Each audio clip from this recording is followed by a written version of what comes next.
Il y a quand même des gens en Europe et en France qui sont fans de Napoléon. Il y a des mecs qui vous parlent de Napoléon et qui sont fans carrément de ce qu'a fait Napoléon. Napoléon, c'est carrément 6 millions de morts en Europe, en Asie, en Afrique, en Amérique. 6 millions de morts.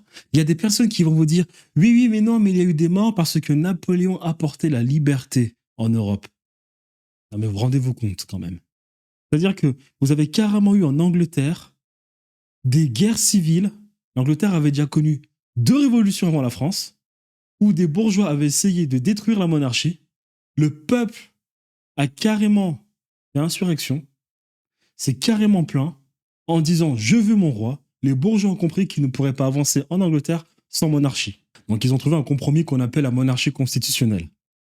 Donc vous avez carrément une Europe où le peuple, dans bon nombre de pays, était content d'avoir un roi, car les rois germaniques étaient dans une sorte de contrat où on parlait de père nourricier. T'es au pouvoir, mais tu nous trouves de la nourriture. Et des gens vont vous dire Napoléon a porté la liberté. Alors que Napoléon a existé parce que les francs-maçons lui ont permis d'exister.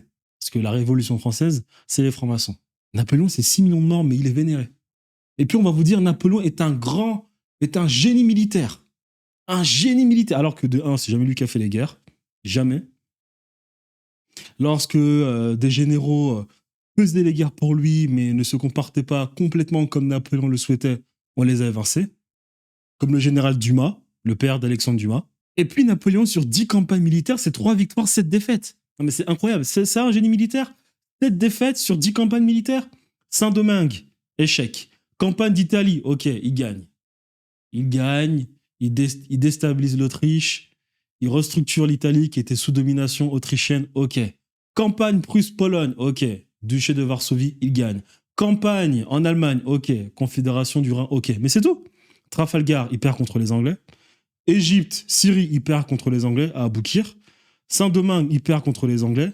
Leipzig, il perd encore en Allemagne. Waterloo, il perd en Belgique. Paris, il capitule. Waterloo, il capitule. Et la Russie, il capitule.